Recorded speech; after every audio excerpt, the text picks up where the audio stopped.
Hey, music fans, there are some great concerts headed this way. Don't miss out on all these shows in Atlanta. Zach Brown Band at State Farm Arena. Zach Brown Band at State Farm Arena. And Gospel at Atlanta Symphony Hall. Tickets are going fast, so don't wait. Head to LiveNation.com to get your tickets now. That's LiveNation.com.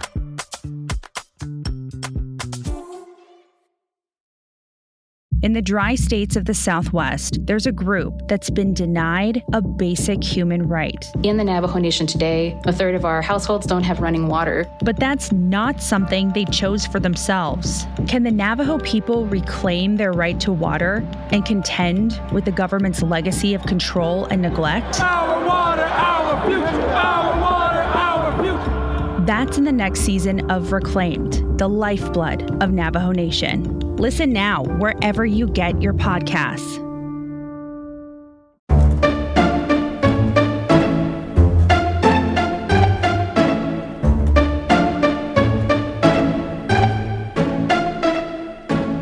Welcome to Season 18 of the 5-Minute Biographies podcast from 5minutebiographies.com, where each week we tell you interesting things about interesting people in about 5 minutes.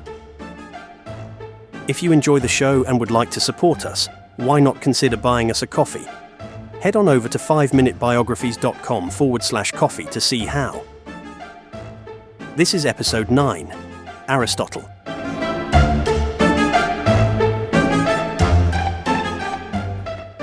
Aristotle, one of the most influential philosophers in history, was born in 384 BCE in the city of Stagira, located in the region of Chalcidice in northern Greece.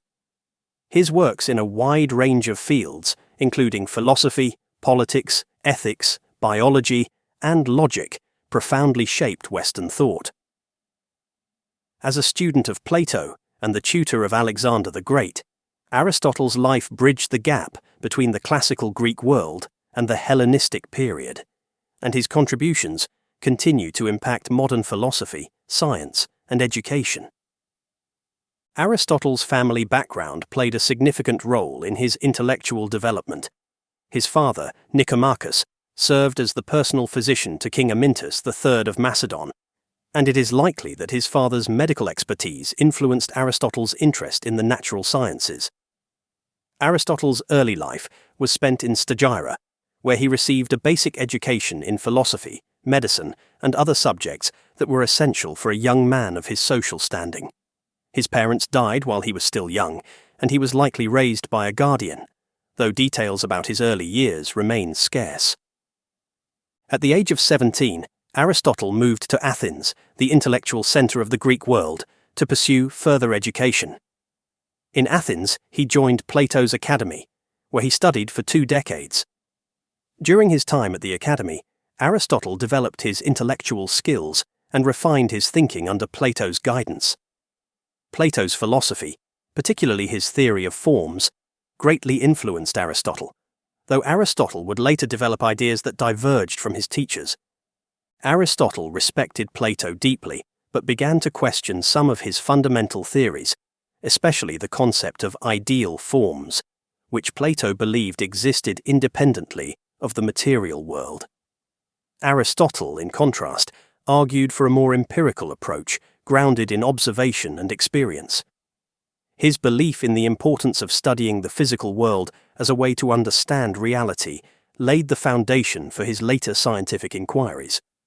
When Plato died in 347 BCE, Aristotle left Athens and began traveling, eventually settling in the court of Hermias of Atanius, a ruler in Asia Minor. During his time there, Aristotle married Pythias, the niece or daughter of Hermias, and the couple had a daughter also named Pythias. After the death of Hermias, Aristotle moved to the island of Lesbos, where he conducted biological research, particularly in marine biology, and further developed his ideas on natural philosophy. In 343 BCE, Aristotle was invited by Philip II of Macedon to become the tutor of his son, Alexander, who would later become known as Alexander the Great. This appointment was a turning point in Aristotle's life, as it allowed him to influence one of history's most significant military and political figures. While the extent of Aristotle's influence on Alexander is debated, there is no doubt that Aristotle played a formative role in the young prince's education, exposing him to philosophy, science, and the arts. After Alexander ascended to the throne and began his conquests, Aristotle returned to Athens in 335 BCE and founded his own school, the Lyceum. Unlike Plato's academy, which focused on abstract philosophical concepts, the Lyceum embraced a more empirical and practical approach to learning. Aristotle's school became known for its wide-ranging research, including studies in logic, ethics, politics, metaphysics, biology, and rhetoric. Aristotle himself delivered lectures and led discussions with his students, covering topics that spanned nearly every area of human knowledge. It was during this period that Aristotle produced some of his most important works. His writings on logic, particularly the Organon, established the foundations of deductive reasoning and formal logic, which would remain central to Western philosophy for centuries. In his ethical treatises, such as the Nicomachean Ethics, Aristotle developed his theory of virtue ethics, arguing that moral virtue is achieved through moderation and balance, a concept known as the golden mean. His Politics analyzed different forms of government and examined the role of citizens within a state, advocating for a mixed constitution that balanced the interests of the many and the few. Aristotle's contributions to science were equally groundbreaking. His work in biology, particularly his detailed observations of marine life, laid the groundwork for the scientific method. He classified animals into groups based on their characteristics and developed theories about reproduction and the development of living organisms.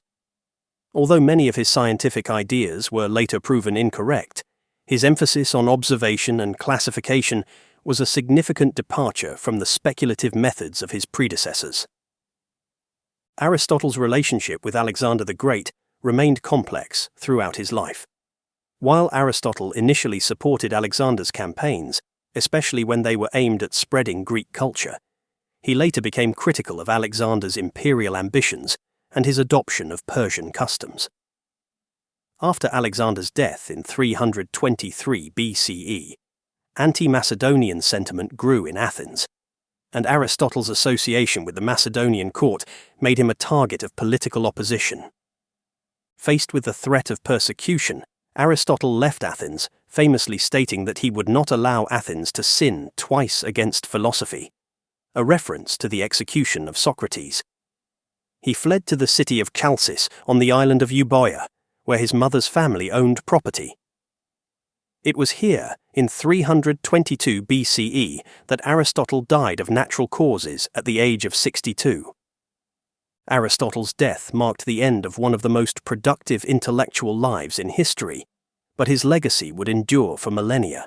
His works were preserved and transmitted through various schools of philosophy, particularly in the Islamic world, where scholars such as Avicenna and Averroes studied and commented on his ideas.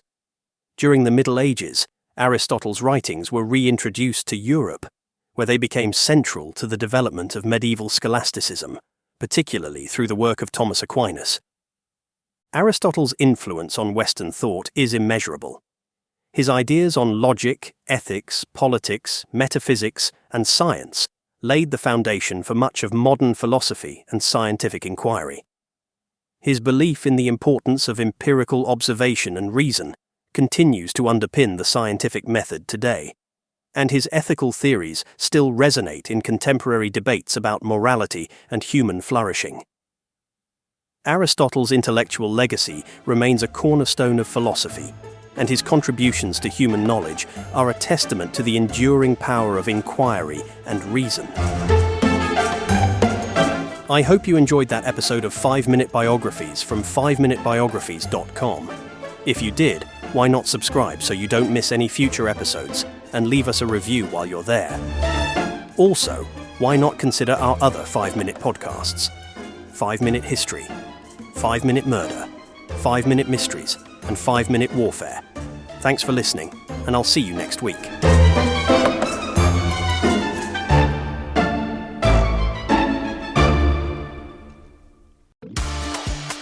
Hey, music fans, there are some great concerts headed this way. Don't miss out on all these shows in Atlanta. Zach Brown Band at State Farm Arena. Zach Brown Band at State Farm Arena. And Gospel at Atlanta Symphony Hall. Tickets are going fast, so don't wait. Head to LiveNation.com to get your tickets now. That's LiveNation.com.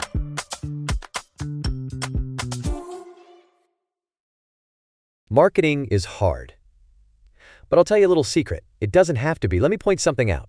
You're listening to a podcast right now, and it's great. You love the host. You seek it out and download it. You listen to it while driving, working out, cooking, even going to the bathroom. Podcasts are a pretty close companion.